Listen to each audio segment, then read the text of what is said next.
Artyom. Artyom. Wake up, dear. Is he up yet? Artyom, the colonel wants you on the breach. See you later. Come on, wake up.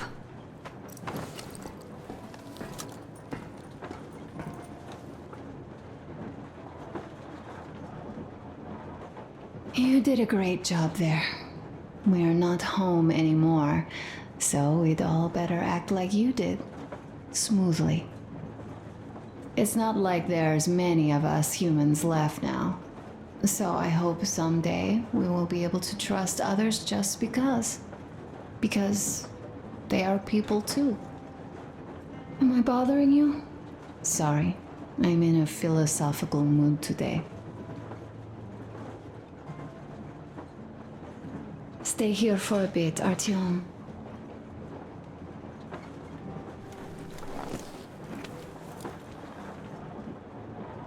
This is great. I wish I could stay like this forever. Artyom, when you climbed those ruins back in Moscow, with your radio, did you imagine our life on the surface at all? A home, for one. A place where we could live. A log cabin on the outskirts of a forest. Or how about a bungalow on an ocean shore? Well, you know, there's something great in simply going anywhere like this. Together. Through the abandoned stations, the ruins, the wasteland. Especially in our own private compartment. Thinking back, isn't this our honeymoon trip? It certainly feels like one, even though it's a bit late. We've only had some honeymoon sorties at best so far.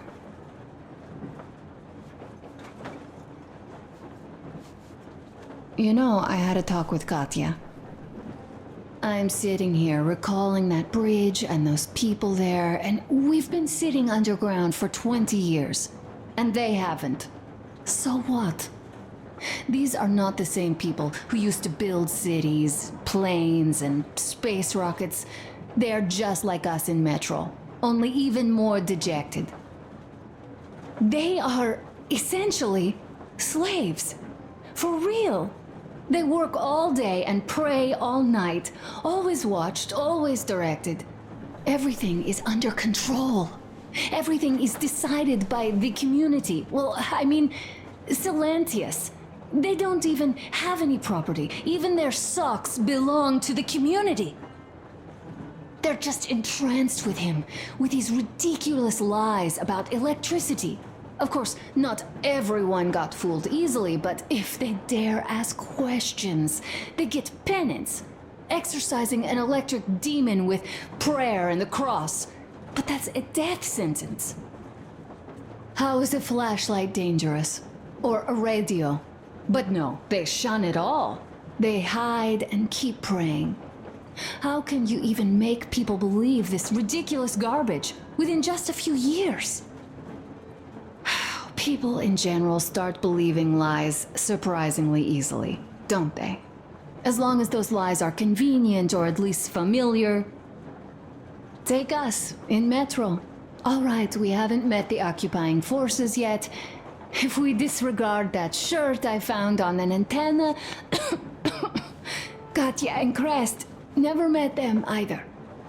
But maybe they are still out there somewhere. And if they are, then they didn't even tell us about them back home. They didn't tell us that the war was still on. They just made us believe that there's no life anywhere outside of Metro. They've been lying to us. Lying non-stop. All this time. Were their intentions good? Perhaps. But the Metro is a castle built on lies. Damn, am I angry. And so far, no matter how far we get, we haven't met a single enemy. Isn't that strange? But Father won't have a word of it. Stay vigilant, be careful, the enemy never sleeps. You know, I love my father. A whole lot, no matter what. But what if everything he's been told is just another layer of lies? I hope we'll find out how deep this rabbit hole is once we get to Yamantau. Well, what do you know? I do feel better now after telling you. Thanks for hearing me out, Artyom. Let's just sit here a little.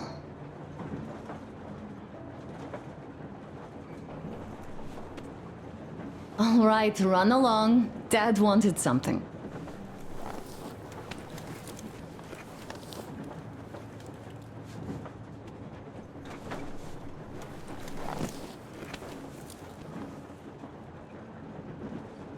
It's like living in a fairy tale.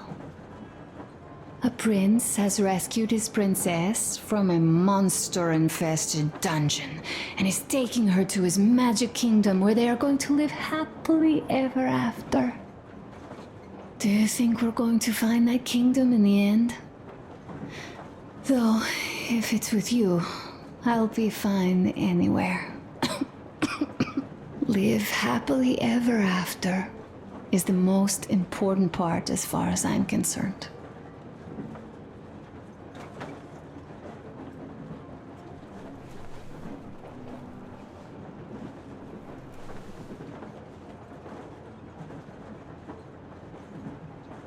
Leaving already? Well, go get them, Tiger. Let's stay like this for a bit longer. Thank you. Time to go. Okay, let me get up. So, what was it? The Colonel is always right, and we're just filling our heads with dumb ideas?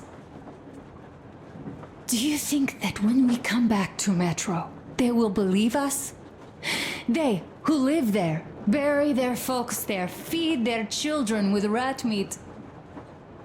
I agree with Father when he says it was the only way to preserve civilization. But what do you think they will find easier to believe? That they'd be able to get out to the surface and live there like they once did?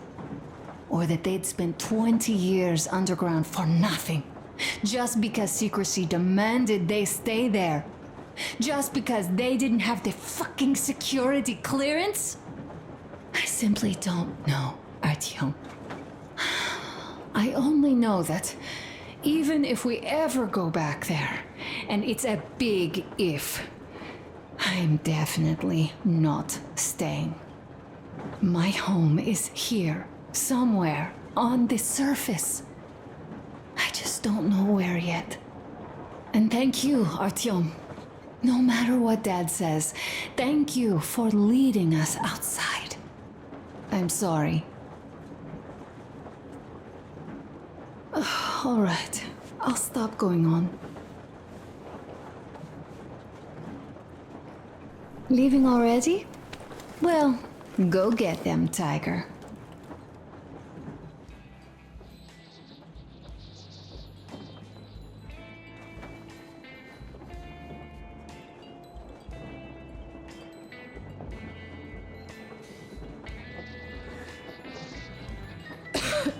Damn coughing. We've left those sands long ago, and it still persists. What does Crest even smoke? It's terrible. In any case, I'm better now. I hate to interrupt, guys, but you should come to the mess hall. The table is almost served. Thanks, Stepan. We'll be there in a moment. Shall we go, Artyom? Or shall we stay a little longer? It's so nice. You know, Artyom, I've been looking at Stepan and Katya, you and me, and thinking how lucky we are. It was so different with my parents. It was bad.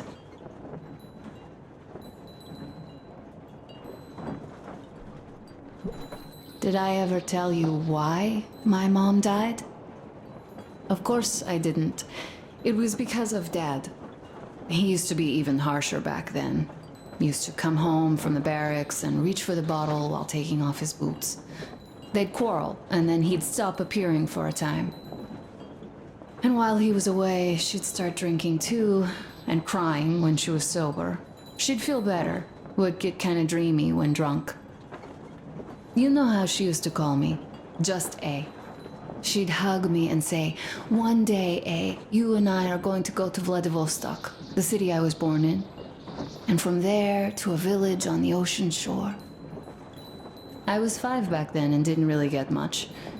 But I could imagine that village and the ocean so vividly because I believed her.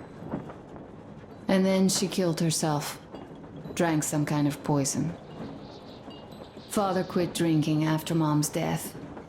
Didn't ever pay much attention to me, but with her gone, he'd never leave me alone. Took me along everywhere. We only talked about her a couple of times, though. I used to have this doll, Jana.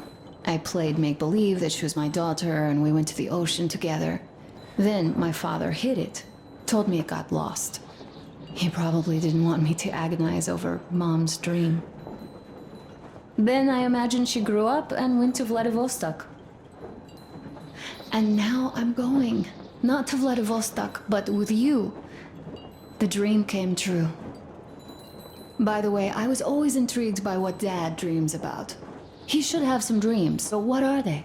Higher rank? He could choose any. Saving people? What would the saved do next? Sit underground? I never understood him. What does he hope for in life? What makes him happy? Nothing, perhaps. He never really had any time to think about tomorrow. Down in the metro, those thoughts don't come casually. Here on the surface, though. I, for one, have something I want to do. I want to run through the sand barefoot. Build a sandcastle for the kids. I'm imagining two. A boy and a girl. The boy would be a copy of you. We'd go swimming with mountains behind us. Wooden houses on the shore. The sun would wake us up every day, rising from the ocean. That harbor is our destination. Worth going there even if we have half the world to cross. Everyone should have a destination. A point on the map where they aspire to go, and where one could finally be happy. All our guys have their own. We broke out of the metro and are now starting to scatter. Not at once, of course. At first, we're all still running together, searching. But eventually, each of us will find a point like this and stay there. I don't know where my dad's destination is. Don't know where yours is either. But I know I love you a whole lot.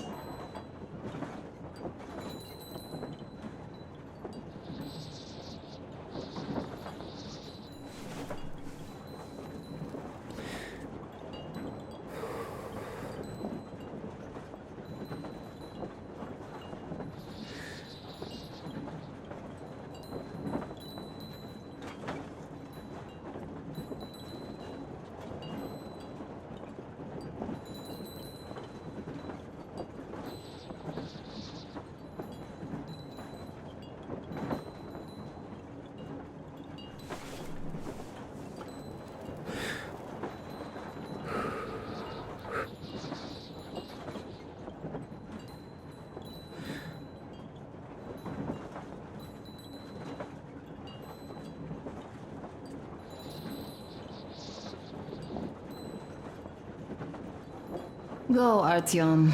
I'll rest some more and join you later.